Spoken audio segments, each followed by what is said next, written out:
So, welcome back, Talking Bengals fans and people who accidentally stumble onto our podcast. We're back for another night of an exciting podcast. We are late. I have not posted to Facebook to share that we are actually live, so definitely not getting any viewers for a live show tonight. But welcome back. As Casey likes to say, we're the realest podcast on here. We're just doing it live. Mistakes and all. Just whatever. We're both exhausted. Let it ride, baby. We're both exhausted. But there is some things to talk about, some moves that the Bengals have made, and some interesting proposals from the NFL Players Union to the league to see, about potential rule changes. So, like to see some takes there. Maybe we can get some comments and, hear what you guys have to say. But Bernsey, how we doing, man? Welcome back. How's the stomach after malaria or cholera or whatever it was? Yeah, man.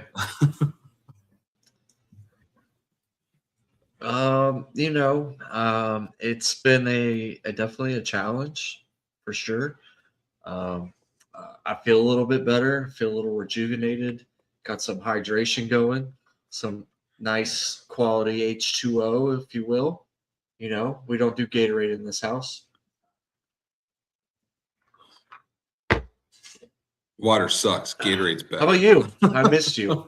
How are you? We missed you. We missed you. Oh, And, we are literally coming up and on the 200th episode here in a few weeks. And, I'm sorry. By the end of the year, we'll be at the 200th episode. Pretty crazy. Maybe, just maybe, around the 200th episode, we may be talking about the Bengals in the Super Bowl.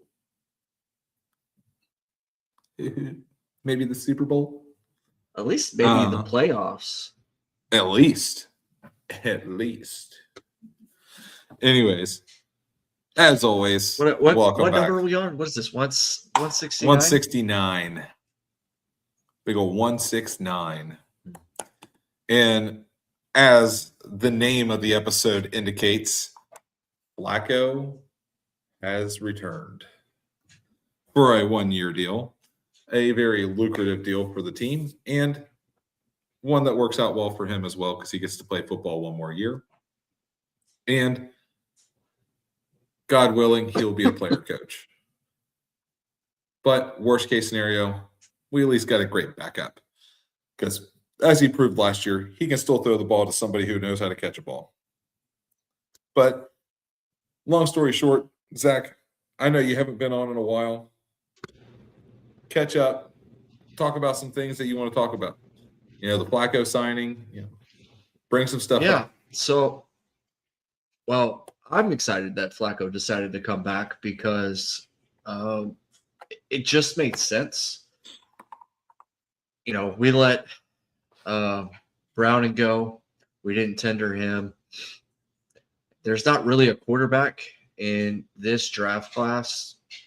The draft class doesn't seem that deep, so I don't know if I really want to trust someone, late third or early fourth, fifth, sixth, seventh as the backup to Burrow. Excuse me, I almost said Flacco. So I think it's an opportunity for him to grow and lead, be an informal leader. Obviously, Joe Burrow is the formal leader because he's QB1 for the foreseeable future. So I'm game for that. And he really loved his time here last season. Got a lot of playing time. Hopefully he doesn't have a lot of playing time this year unless we're up, by 40 points every game, which I'm totally okay with. Some of the defensive moves I saw while, I was out with my illnesses, I thought those were they moved the needle a little bit. I wouldn't say they moved it a ton. But it was just enough to go, okay, I see what they're kind of doing. I really, really love bringing in the kid from UC. I can't remember his name. Again, I'm rusty, mistakes and all, so I apologize. Remind me his name. Starts with a C. Give me a C. Wow. Wow, gosh. Thank God we don't have anybody watching us live. I know. The two worst people with names trying to do a podcast about football players. Give me a second. But, I mean, let's just be honest, right? Boya Mafe or Moya Mafe. Mafe. What a great pickup. I love that. And then all the interior defensive linemen that we picked up. I think that was a great move. We picked up a safety. I think that was a great move. That's the guy you're thinking about. I can't remember his name. Mm-hmm. It's coming. Give me a second. Apparently, I'm bad at my job even when I'm sick. Oh, Brian Cook. There it is. Brian Cook. Love that signing. Came from the Chiefs. Yep. Love it.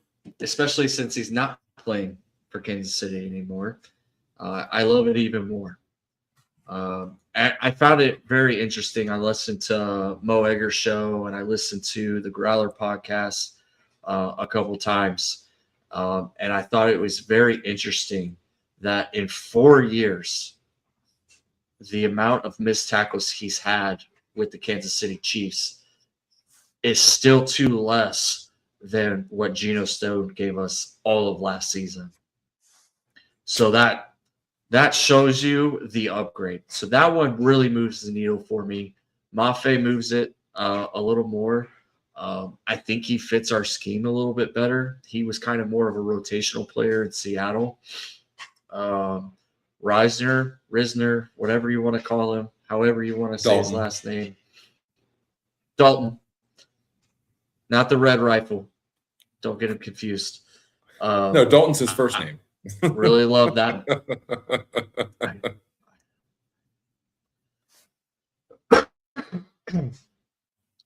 Seasonal allergies on the baseball field tonight, so I apologize. Not used to this Kentucky spring weather. But yeah, I think all three of those moves really made a lot of sense. I still hear rumblings that we want to maybe entertain DJ Reader coming back. If he's going to take a lesser role and it's not going to break the bank, I think I'm okay with it because it just provides depth. But if you're expecting him to start, I'm just not I'm not big on it for how much older he is now because he's been gone 2 seasons. Yeah. So I don't know. I don't mind depth, but I don't want to break the bank for depth either. Amen. And I think you're on the right track with the thought process that you have. I don't want to go down this rabbit hole yet because obviously you have some league stuff. Yeah. So the NFLPA, they posted 5 rule changes. Their rule proposals submitted by the NFL Competition Committee for consideration by the clubs at the next week's league meeting. I'm going to cite my source as who's the one personality guy that I always get all my stuff from. Not Paul Dehner Jr., but he's a Reds guy.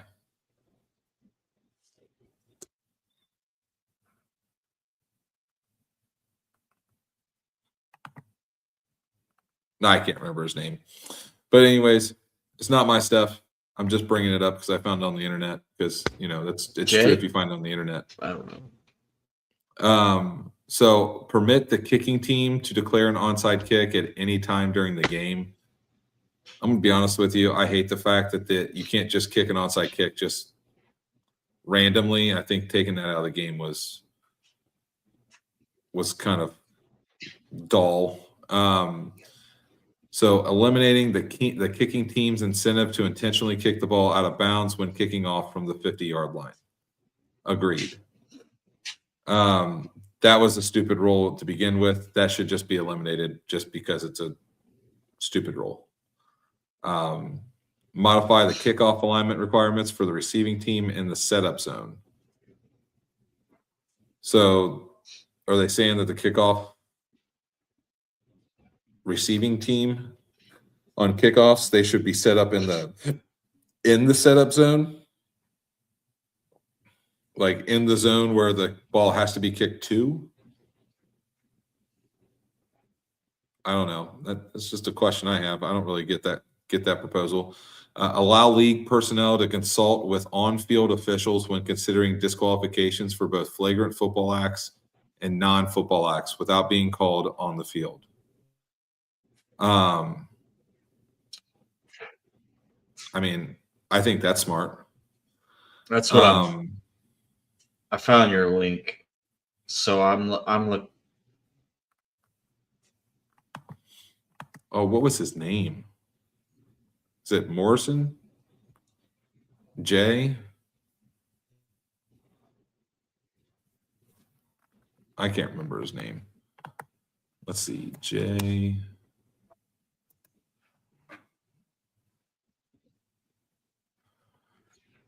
Anyways, back to the regular schedule program. For 1 year only, allow NFL officiating department to correct clear and obvious misses by on-field officials that impact the game in the event of a work stoppage involving the game officials represented by the NFL Referees Association. So, if there's a work stoppage involving the game officials represented by the NFL Referees Association, they're proposing for the year of that stoppage, of that work stoppage, to allow NFL officiating department to correct any clear and obvious misses made by on-field officials that impact the game. Honestly, I think that's a good idea. And I think that at the end of the day, what we're looking at, quite honestly, is that I think that clear and obvious misses should be reviewed and that those changes should be made, just like those unofficial challenges that happen where you'll have coaches that are sitting there arguing the call, and you have plenty of time in between to do a quick review. Like, is that just a terrible penalty call? Like, there was absolutely no penalty, where the booth is like, that wasn't a penalty, and just change it and just correct it, right? Because the referee who called it was just not in the right position. Like the Logan Wilson holding or pass interference call in the Super Bowl. Obviously, it was a bullcrap call. It was a terrible call. Even Gene Steratore didn't even think that it was a holding call. So at the end of the day, I think that that would be smart, right? If it is impacting the game that badly, fix it. If we have the technology to do it, why not? The MLB's having the challenge rule with the balls and strikes. Why not? Burnsy, what do you think?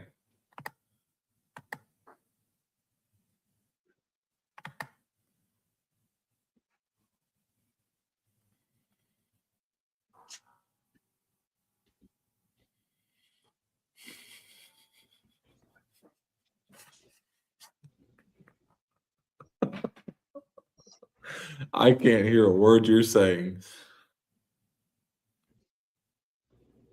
And this is Burnsy's technology expertness coming out. Oh,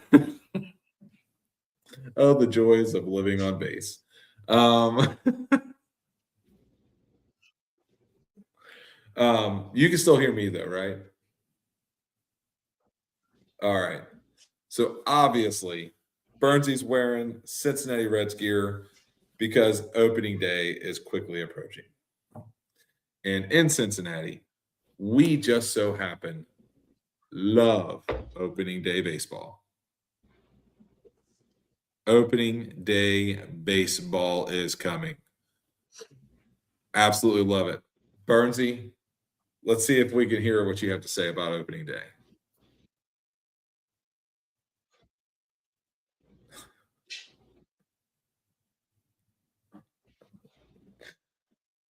I'm gonna have to phone a friend because apparently Burnsy Burnsy's mic is not working. This is absolutely gold. I swear, if this is not some form of a reel, at some point we are missing out on technology. Um, um, long story short, obviously we love Cincinnati Reds baseball on this podcast. We love baseball, but we also love our football guys. And I still can't hear a word you're saying.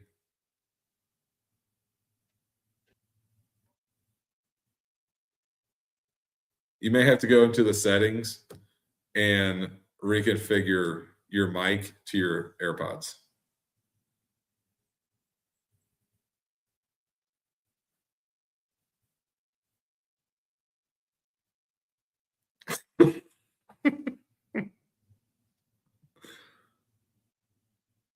Well, it's muted now.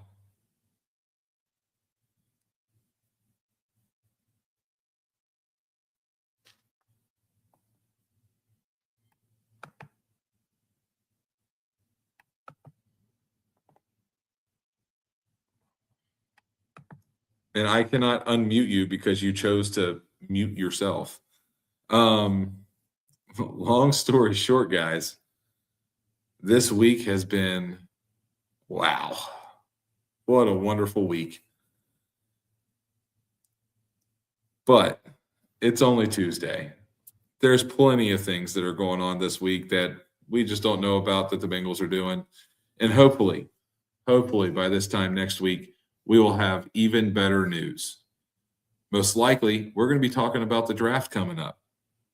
We're going to be talking about who should the Bengals really pick.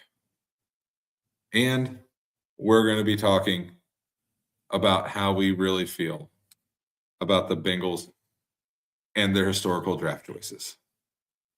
But in the meantime, I'm Hoop. That's Burnsy. Follow us all on our Talking Bengals social media handles. We are on essentially all of the social media platforms. Please follow, like, subscribe, interact with our content, share it, whatever you want to do. That's cool. Make a meme out of it. Do some crazy reel about it. Just tag us. It's cool. We're good, lighthearted people. Also, find us at talkingbengals.com. Find us on our Etsy store, Cesian Enterprises. Also, for a little pick-me-up, go to w.gg. Use our promo code TBCFB10 for a 10% off discount. And because Burnsy's mic sucks, hooday and Godspeed.